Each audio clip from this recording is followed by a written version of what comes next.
अब माननीय अर्थमन्त्री डाक्टर स्वर्णिम वाग्लेलाई छलफलमा उठेका प्रश्नहरूको जवाफ दिन अनुमति दिन्छु।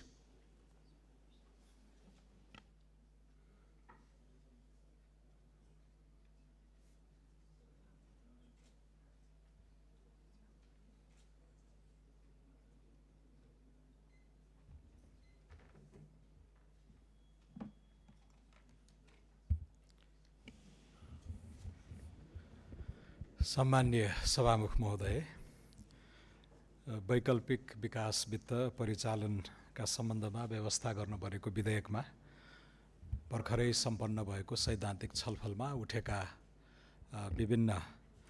सुझावहरूलाई मैले सकारात्मक रूपमा ग्रहण गरेको छु। यहाँहरूले मूलतः करिब 11 जना माननीय सांसदहरूले लगभग 4-5वटा मूल थिममा सीमित भएर आफ्ना धारणाहरू राख्नुभयो। पहिलो त सिद्धान्ततः यो विधेयकको आशय, यसको मर्म, यसले गर्न खोजेको कुरा राष्ट्रिय विकास सोचसँग तादात्म्य छ भन्ने हिसाबले यहाँहरूले राख्नुभयो। त्यसलाई म स्वागत गर्न चाहन्छु। यसको महत्त्व, यसको अपरिहार्यता, पुँजीगत खर्च असाध्यै न्यून रहेको र उपलब्ध साधन स्रोत पनि हामीले त्यो विनियोजन कुशलता देखाउन नसकिरहेको अवस्थामा यो वैकल्पिक स्रोतहरूतिर जान सकिने, सरकारको ब्यालेन्स सिटभन्दा बाहिर रहेर पनि ठुलो आकारको पुँजी परिचालन गरेर हाम्रा विकासका भौतिक पूर्वाधारका आकाङ्क्षाहरू पूर्ति गर्नको लागि यो अवधारणा ढिलो नै भइसकेको अवस्थामा ढिलै भए पनि अहिले आयो भन्ने जुन आशयमा यहाँहरूले राख्नुभयो, त्यसको लागि म स्वागत गर्न चाहन्छु। मान्यज्यूहरूले यसको कार्यान्वयनको पाटोबारे केही जिज्ञासा राख्नुभएको छ। त्यसप्रति विधेयक ड्राफ्ट गर्दादेखि नै हाम्रा कर्मचारी साथीहरू, विज्ञहरू, हाम्रो नेपालका कम्पिटेन्ट अथोरिटिजहरू सबै एकदम सचेत रहेको, सजग रहेको, यो वर्षौँदेखि बहसमा ल्याएर यसलाई माझ्दै परिष्कृत गर्दै लिएर आएको हुनाले सम्भावित जोखिमहरू, यसका पिटफल्सहरूबारे विधेयकले राम्रो सचेतना राखेको छ। यसमा विकास वित्त विज्ञहरू, कानुन विज्ञहरू, अर्थ मन्त्रालयका पदाधिकारीहरू सबैको एउटा संयुक्त प्रयास र नेपाल राष्ट्र बैङ्क, धितोपत्र बोर्ड, बिमा प्राधिकरण, बैङ्क, वित्तीय संस्था, विकास साझेदार, निजी क्षेत्र सबैसँगको सबै आयामहरू समेटेर यहाँ चाहिँ यसको प्रतिफललाई कसरी अधिकतम बनाउने र यसबाट आउन सक्ने जोखिमहरू वा कमजोरीहरूलाई कसरी न्यूनीकरण गर्ने भन्ने बारे सुरुमा असाध्यै रिस्क अभर्स ढङ्गले यसलाई चाहिँ लिएर आइएको छ। यहाँहरूले त्यसमा आश्वस्त हुन पनि म विनम्र अनुरोध गर्दछु। अर्को विषय प्रतिफलको समन्यायिक वितरण र अलिकति यसको विकास दार्शनिक पाटोबारे पनि केही मान्य सांसदज्यूहरूले सुझाव दिनुभएको छ। त्यसलाई पनि हामीले सकारात्मक ढङ्गले चाहिँ ग्रहण गर्नुपर्ने नै हुन्छ। अहिलेलाई हामीले कल्पना गरेको लगानीका क्षेत्रहरू ठुला पूर्वाधारहरू नै हुन्, जुन नियमित राजस्वका स्रोत वा वैदेशिक अनुदान, इभन ऋणहरूबाट पनि सम्भव नभइरहेको अवस्थामा यसको तालिका नै अलि लचिलो बनाएर, अघि मैले निवेदन गरिसकेँ, सरकारको ब्यालेन्स सिटभन्दा बाहिर गएर यी कोषहरू परिचालन गर्दाखेरि बढी फ्लेक्सिबिलिटी हुने हुनाले त्यति बेला हामीले कल्पना गरेका ऊर्जाका आयोजनाहरू, भौतिक पूर्वाधार, कनेक्टिभिटीका आयोजनाहरू देखि लिएर अब यो अहिले आइटीमा चाहिँ डेटा सेन्टरहरूको कल्पना छ, औद्योगिक पार्कहरू, स्पेसल इकोनोमिक जोनहरू इत्यादि चाहिँ तिनलाई कहाँ राख्दाखेरि समग्र देशको हित हुन्छ र यसका एक्सटर्नालिटिजहरू कुन वर्गलाई पछाडि परेका क्षेत्रहरूमा त्यसलाई चाहिँ लोकेट गरिदिँदाखेरि त्यहाँको क्षेत्रीय विकास, सामाजिक उन्नयन हुन्छ भन्ने कुराहरू पनि हामीले विश्लेषण गर्ने नै छौँ। ती सबै कुराहरू अहिले विधेयकमा लेख्न सम्भव हुँदैन। केस बाई केस आयोजनाको स्वरूप र प्रकृति हेरेर हामीले ती कुराहरू निर्धारण गर्नुपर्ने हुन्छ। तर यहाँहरूले यो प्रतिफलको समन्यायिक वितरण सुनिश्चित गर्ने गरी अगाडि बढोस् भन्ने भनेर राख्नुभएको आशय पनि म स्वागत गर्न चाहन्छु। केही मान्य सांसदज्यूहरूले गुड गभर्नेन्सका पाटाहरू, सुशासनका पाटाहरू, एलिट क्याप्चर लगायतका कुराहरूबारे ध्यानकर्षण गराउनु भएको छ। यो सुशासनप्रति अलिअलि मात्र समर्पित होइन, पूर्णतः समर्पित सरकारले ती विषयहरूलाई जरुर ध्यानमा राख्ने नै छ। केही मान्य सांसदज्यूहरूले यस्ता क्षेत्रहरूमा यसले हात नहालोस् जहाँ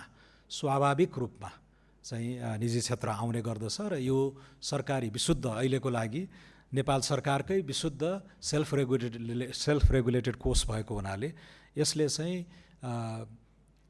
सामान्य तवरमा निजी क्षेत्र नजाने ठाउँहरूमा पनि यसले नजर पुर्याओस् भन्ने सुझाव पनि दिनुभएको छ र यसले यस्ता लगानीयोग्य पुँजी अथवा ब्याङ्केबल प्रोजेक्टहरूमा हात नहालोस् जहाँ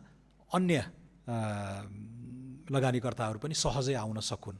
भनेर एउटा सचेत गराउनु भएको छ कि सरकारको विशेष कोष भएको नाताले यसले अन्य मुनाफा कमाउने वित्तीय स्रोतहरूसँगै प्रतिस्पर्धा नगरोस् भन्ने बारे पनि त्यो सुझावलाई पनि मैले सकारात्मक रूपमा लिएको छु र यसले क्राउड आउट गर्ने होइन क्राउड इन गरोस् र गर्छ भन्ने विश्वासका साथ पनि हामीले यी कुराहरू प्रस्ताव गरेका छौँ र यसले गरिदिएको लगानीले अन्य निजी पुँजी पनि यसमा आकर्षित हुने र समग्रमा हामीले पुँजी सङ्ग्रह र उपयोगको बाटोलाई झन् सुलभ बनाउनेतिर जान्छौँ भन्ने विश्वास मैले लिएको छु। अब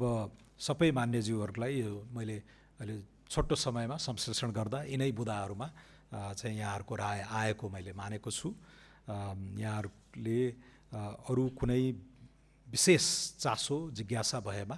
यसलाई अहिले सदन बाहिर पनि हामीले एड्रेस गर्न सक्छौँ वा हाम्रो नियमित यो विधेयक निर्माणकै प्रक्रियामा पनि यहाँहरूले संशोधन हालेर वा अन्य पृष्ठपोषणबाट यसलाई थप समृद्ध बनाउन सक्नुहुने नै छ। मलाई लाग्छ मैले लगभग यहाँहरूको उठाउनुभएका विषयहरू एड्रेस गरेँ। अहिले अन्तिम वक्ता मान्य सुलभ खरेलले अब डिफेन्स लगायतका विषय पनि थप्न सकिन्छ कि भन्ने जुन सुझाव दिनुभएको छ। हाललाई हामीले अलि न्युट्रल प्रकृतिका पूर्वाधार क्षेत्रहरूबाट नै सुरु गरेका छौँ जहाँ लगभग नेपालमा एक किसिमको कन्सेन्सस नै छ कि यी सेक्टरहरू हाम्रो मूलधारे विकासको लागि प्राथमिकता हुन् भन्ने विषयहरू छन्। यहाँहरूले अलिकति रणनीतिक क्षेत्रहरूमा पनि यसलाई चाहिँ विचार गर्न सकिन्छ कि भन्ने सुझाव दिनुभएको छ। त्यसलाई यो कोषको परिकल्पना पनि के छ भने कालान्तरमा नेपाल सरकार यसबाट डाइभेस्ट नै गर्ने हो। यसलाई समृद्ध बनाएर एउटा आकार बनाइसकेपछि र यसको विश्वसनीयता बढेपछि हामीले अन्तर्राष्ट्रिय पुँजी बजारहरूमा पनि यसले रकम उठाउन सक्ने र बिस्तारै निजी क्षेत्रहरूलाई नै यो सुम्पने गरेर यसको दीर्घकालीन कल्पना गरिएको छ र यसरी यो मच्योर हुँदै गएपछि इभल्भ हुँदै गएपछि यसले आफ्नो सुरुको क्षेत्राधिकारलाई पनि विस्तार गर्दै लाने भन्ने कुरामा म चाहिँ विश्वस्त छु। आजका लागि अब यी कुरा प्रारम्भ गर्नका लागि लामो समयसम्म बहस गरिरहेको विषय, तर अब चाहिँ हामी मूर्त रूप दिएर यसै बजेटमै पनि यो कोष सम्मानित सदनले स्वीकार गरेर यसलाई ऐनको स्वरूपमा परिणत गरेपछि यसलाई तुरुन्तै हामी नयाँ आर्थिक वर्षमा सञ्चालनमै लाने गरेर नेपाल सरकारको करिब 25 अर्बको कमिटमेन्ट छ र 51% को कमिटमेन्ट छ। 25 अर्बको चुक्ता पुँजीको कल्पना गरिएको छ। यसको अथोराइज्ड क्यापिटल करिब 1 खर्ब रुपैयाँ छ र सुरुमा हामीले अर्थ मन्त्रालय अथवा नेपाल सरकारका तर्फबाट अर्थ मन्त्रालयको रिप्रेजेन्ट गरेर 51% र हाम्रा ठुला चाहिँ इन्स्टिट्युसनल फन्डहरू यो कर्मचारी सञ्चय कोष, नागरिक लगानी कोष, सामाजिक सुरक्षा कोषहरूबाट 25% र नेपालकै ठुला लाइफ र नन लाइफ बिमा कम्पनीहरूबाट 24% सुरुमा चाहिँ हामीले पुँजी जुटाएर अनि यसलाई लगानीका क्षेत्रहरूमा लान्छौँ र यसमा मान्य तोसीमा कार्कीले मनी मात्र होइन माइन्डमा पनि विविधीकरण होस् भन्ने खालको आशय राख्नु भएको थियो। त्यसलाई पनि विधेयकले कल्पना गरेको छ र यति ठुलो फन्ड म्यानेज गर्नको लागि स्वदेशमै हामीले एकदमै सक्षम व्यक्तिहरू फन्ड म्यानेजर अथवा यसको सिइओ बन्नको लागि उपयुक्त देखेनौँ भने नेपाली मूलका र अहिले हाल विदेशमा वाल स्ट्रिटमा होला, सिलिकन भ्यालीमा होला, सिटी अफ लन्डनमा होला, फ्राङ्कफर्टमा होला, दिल्लीदेखि सिङ्गापुरमा होलान्, त्यहाँ बसेर पनि बिलियन डलरका फन्ड म्यानेज गरिसकेका नेपालीहरूलाई पनि एक कार्यकाल चाहिँ यहाँ हामीले आमन्त्रित गरेर उहाँहरूको योगदानलाई स्वागत गर्ने कल्पना पनि यो विधेयकले गरेको हुनाले चाहिँ यो अलिकति फरवर्ड लुकिङ हैन वित्तीय विविधीकरणको हिसाबले, तर यसको सञ्चालनमा पनि यसले अलिकति प्रोग्रेसिभ धारणा राखेको कुरा म यहाँ समक्ष निवेदन गर्न चाहन्छु। अन्तिममा यो विधेयक अघिल्लो संसदमा नै पेश भएको र यसलाई धेरै घनीभूत ढङ्गले अघिल्लो संसदको अर्थ समितिमा पनि व्यापक छलफल भएको, म स्वयं तत्कालीन प्रतिपक्षी सांसद हुँदा यसमा इनपुट दिन पनि पाएको, त्यस मानेमा यो लामो छलफलबाट खारिँदै माझिँदै यो अवस्थामा आइसकेको हुनाले यसलाई शीघ्र पास गर्न सकियो भने चाहिँ आगामी बजेट मै यसको कार्यान्वयन भएको हामी सबैले देख्न सक्थ्यौँ भन्ने कुरा सम्मानित सदन समक्ष पनि निवेदन गर्दै म बिदा हुन्छु। हस्त धन्यवाद।